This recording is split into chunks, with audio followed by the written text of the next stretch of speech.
at the medium, social, especially social and digital, they, apart from the networks and the conversation part, for marketers, I think they have given the first time the opportunity to access the behavioral data, right? To know about what people like, all kind of those things. And in that space, there is social media monitoring has become analytics, or making sense of the data and using the data in a right form also, just not having tools, but also to how to use it that way. What's happening at your end? Have you started investing on products or building products at your end for analytics? How is it happening at your end now? What's your thought on that? I think the biggest thing with data is that you need to know the right questions to ask. Data has a lot of answers. If you don't ask the right question, this whole concept of ROI and KPIs, and it's nice to say all these things, but do we know what the questions that we want to ask are? We know the answers we want to hear, Right. but you will get those answers only if you ask the right questions. Are we investing in tools and analytics? We do have the basic analytics tools in place. As any digital agency, you need to have those in place.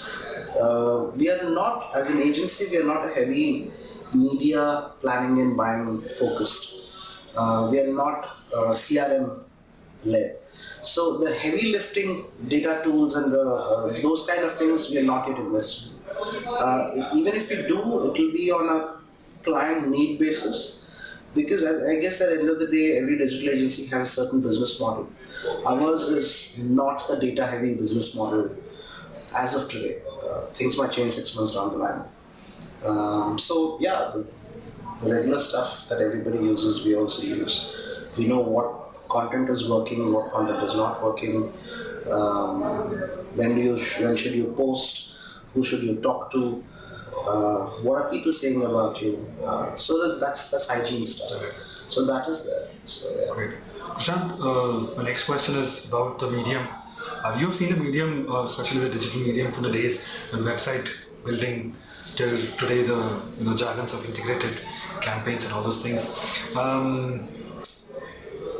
You've been also an evangelizer of this field. What's more that is keeping you excited, or you think that it is yet to come, or what's from your perspective? What keeps me excited is the fact that what I don't know about this industry or this space is increasing as every day goes by. Because it's changing so rapidly. So that's what keeps me interested. That I don't know something is that keeps me going. If I know something, probably that excitement is not there anymore. So there's a lot that I don't know about this business, about this entire digital space.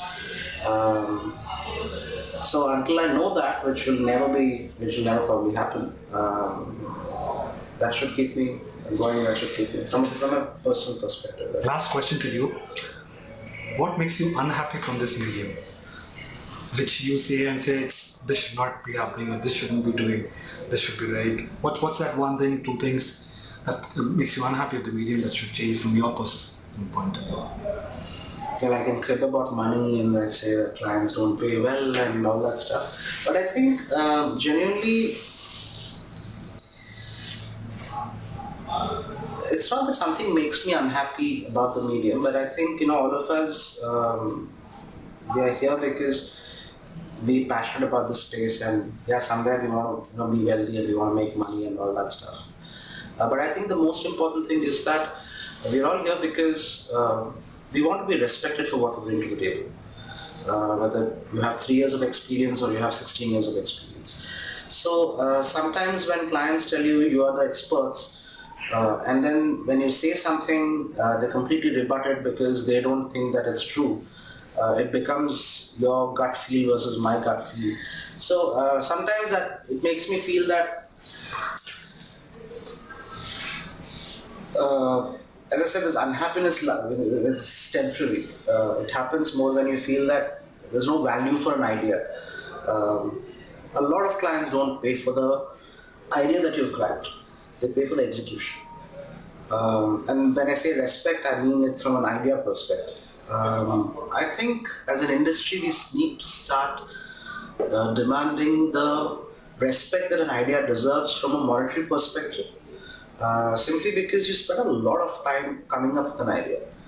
Um, Execution always gets paid for. You can always argue that, India, we are a very service-oriented economy, so it's cheap labor, so we don't get.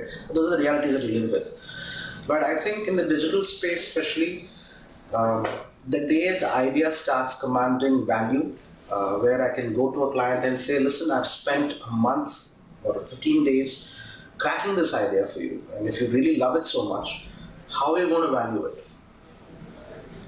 If you tell me that, should we do a time cost? Should we do a number of people who worked on this into time cost, into profit percentage, into all that?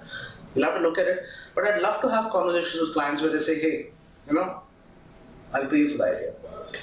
Internationally, we've got a couple of briefs. I've worked on a couple of projects where a client paid us money even when they didn't like our idea, forget the execution. And the money that they paid us was more than what clients here generally pay as retainer fees. This was 1 week's work. It was what they call a rejection fee. So I think somewhere we need to move there. Yeah. Hopefully we will do. And with people like you guys, industry, we think we should do it fast enough. Thanks for your time, Prashanth. It was nice talking to you, and wish you all the best. Thank you so much. That's all. Bye.